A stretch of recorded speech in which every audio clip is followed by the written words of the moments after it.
আমার আজকের রেসিপি খুবই লোভনীয় আর খুবই মজার। দুপুরবেলা গরম ভাত ডালের সাথে অথবা বিকালবেলার চায়ের সাথে এই রেসিপিটি কিন্তু দারুণ জমবে। নমস্কার বন্ধুরা, সুতৃষ্ণাস ফ্যামিলি কিচেনে আপনাদের সবাইকে স্বাগতম। আমার আজকের রেসিপি যদি আপনাদের ভালো লেগে থাকে তাহলে অবশ্যই একটা লাইক করে দেবেন, একটা কমেন্ট করে জানাবেন।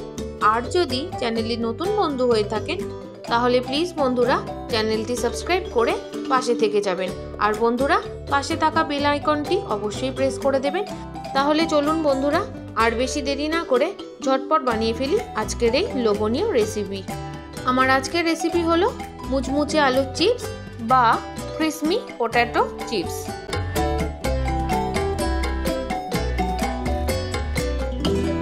আলুর চিপস বানানোর জন্য এখানে আমি নিয়ে নিয়েছি 750 গ্রাম আলু। দেখুন আলুগুলো আমি মিডিয়াম সাইজের নিয়েছি। সমস্ত আলুগুলোকে আমি ভালো করে প্রথমে ধুয়ে পরিষ্কার করে নিয়েছি। এবার আমি এই আলুর সমস্ত খোসাগুলো ছাড়িয়ে ফেলবো।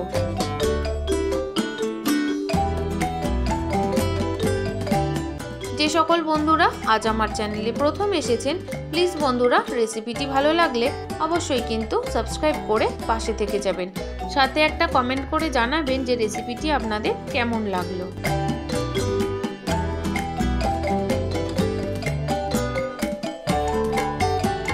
সব কটা আলুর খোসা ছাড়িয়ে নিয়ে চলে আসছি।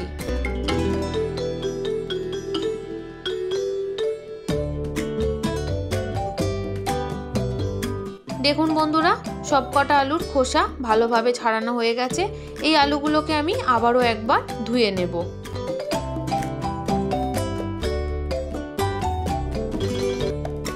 এদিকে একটা বাটিতে আমি বেশ কিছুটা পরিমাণ জল নিয়েছি।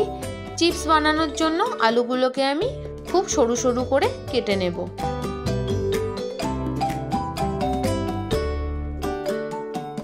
আমি কিন্তু আলুগুলো ছুরির মাধ্যমে কেটে নিচ্ছি, আপনারা চাইলে বটির সাহায্যেও কিন্তু কেটে নিতে পারেন।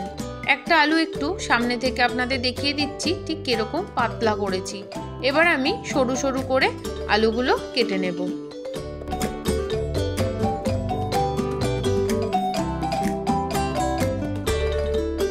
এইভাবে মুচমুচে আলুর চিপস বা ক্রিসপি আলুর চিপস আপনারা অনেকেই বানিয়েছেন, তবে আমি যেভাবে বানাই সেটাই আমি আপনাদের সাথে শেয়ার করছি। খুব সহজেই কিন্তু বাড়িতেই আপনারা ক্রিসপি পটেটো চিপস বানিয়ে নিতে পারেন।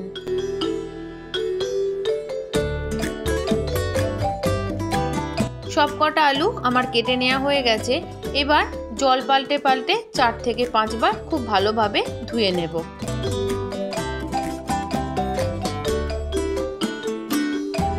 আলুগুলো ধুয়ে আমি অন্য একটা বাটিতে জল ঝরিয়ে রেখেছি।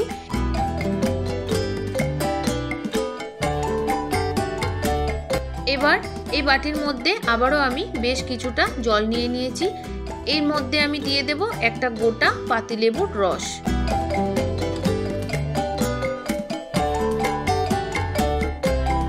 সাথে আমি দিয়ে দিচ্ছি 1 চামচের মতো নুন। এবার খুব ভালোভাবে জলের সাথে মিশিয়ে নেব নুনটা গলে আসা পর্যন্ত।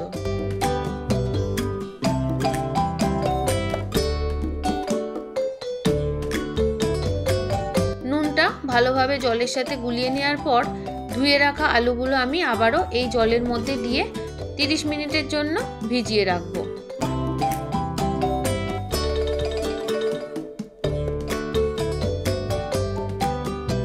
বন্ধুরা আপনারা কারা কারা এইভাবে ক্রিসপি পটেটো চিপস বা মুচমুচে আলুর চিপস বানিয়েছেন অবশ্যই কিন্তু কমেন্ট করে জানাবেন।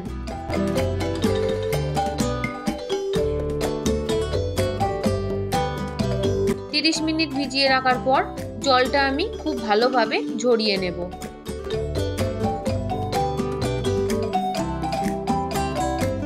এদিকে আমি একটা সুতির কাপড় নিয়ে নিয়েছি পরিষ্কার। জলটা ভালোভাবে ছাঁকনি দিয়ে ঝরিয়ে নিয়ে আলুগুলো আমি কাপড়ের মধ্যে দিয়ে ভালোভাবে চারিদিকে ছড়িয়ে দেব।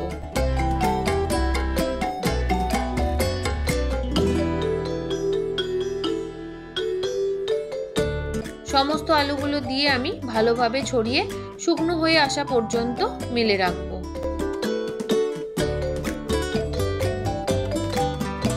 নুন আর লেবু একসাথে জলের মধ্যে দিয়ে আলুগুলো ভিজিয়ে রাখলে আলুগুলো একদম সাদা ধপধপ করবে। দেখুন বন্ধুরা, আলু থেকে জল কিন্তু টেনে নিয়ে পুরো শুকনো শুকনো হয়ে গেছে, একদম ঝরঝরে হয়ে গেছে।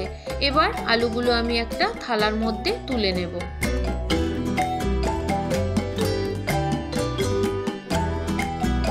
যখন দেখবেন আলুটা একদম ঝরঝরে হয়ে গেছে আর হাতের মধ্যে একটুও জল জল ভাব লাগবে না, তখন ভাববেন যে এটা ভাজার জন্য পুরোপুরি রেডি।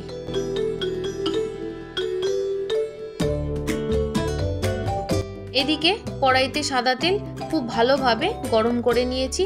এবার আমি অল্প অল্প করে আলু দেব আর চিপসগুলো ভেজে নেব।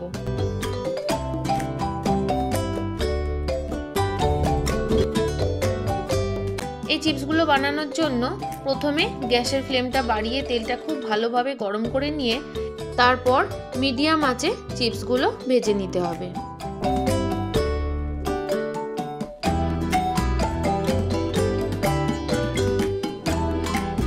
কিছুক্ষণ বাদে বাদেই কিন্তু হালকা হালকা করে নাড়াচাড়া করে দিতে হবে।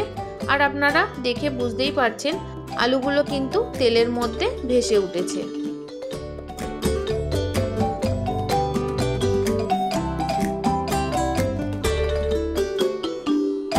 যে সকল বন্ধুরা প্রত্যেক দিন আমার ভিডিও সম্পূর্ণভাবে দেখেন তাদের সবাইকে জানাই অনেক ধন্যবাদ, সাথে জানাই অনেক অনেক ভালোবাসা ও শুভেচ্ছা।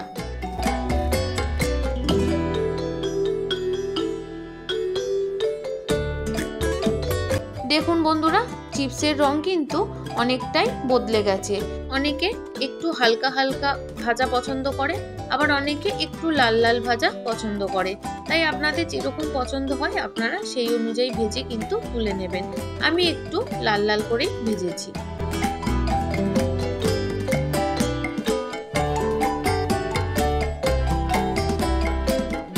চিপসগুলো ভাজার পর যখন হালকা হালকা ঠান্ডা হতে শুরু করবে তখনই কিন্তু চিপসগুলো আরও বেশি মুচমুচে হয়ে যাবে। প্রথমবার ভাজা হয়ে গেছে, দ্বিতীয়বারে আমি আবারও কিছুটা আলু দিয়ে দিলাম। এইভাবে আমি সমস্ত চিপসগুলো ভেজে নেব।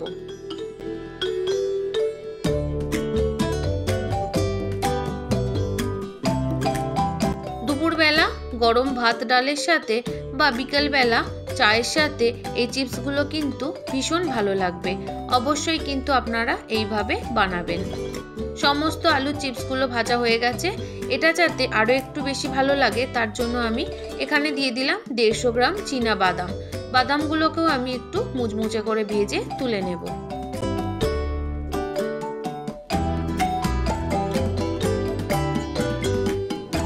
রেসিপিটি যদি আপনাদের ভালো লেগে থাকে তাহলে অবশ্যই একটা লাইক করে দেবেন আর একটা ছোট্ট কমেন্টের মাধ্যমে জানিয়ে দেবেন যে রেসিপিটি আপনাদের কেমন লাগলো।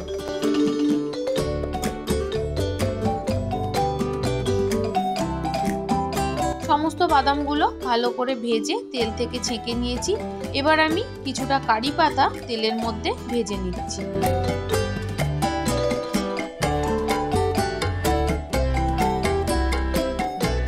বন্ধুরা, কারি পাতা দেওয়ার কারণে কিন্তু চিপসটা দুর্দান্ত খেতে লাগে। যেমন সুন্দর গন্ধ হয় তেমন সুন্দর খেতেও লাগে।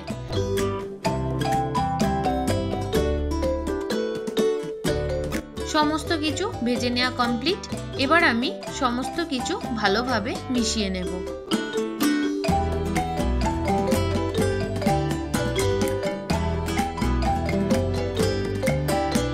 চিপসগুলোর মধ্যে আমি ওপর থেকে দিয়ে দিলাম বাদাম আর দিয়ে দিলাম কারি পাতা। শেষে আমি দিয়ে দেব স্বাদের জন্য নুন। নুনটা আপনারা স্বাদ অনুযায়ী দিয়ে নেবেন। আপনারা সাদা নুনের বদলে কিন্তু বিট নুনেরও ব্যবহার করতে পারেন। এবার সমস্ত কিছু ভালোভাবে মিশিয়ে নিচ্ছি। যদি আপনারা চান এর সাথে কিছু মশলা অ্যাড করতে সেটাও কিন্তু করতে পারেন, তবে আমি এটা মশলা ছাড়াই বানিয়েছি।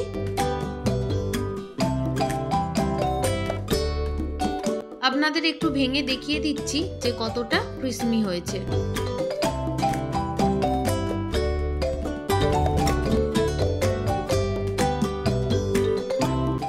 আমার সাথে এতক্ষণ ধৈর্য ধরে জুড়ে থাকার জন্য আপনাদের সবাইকে জানাই অনেক অনেক ধন্যবাদ।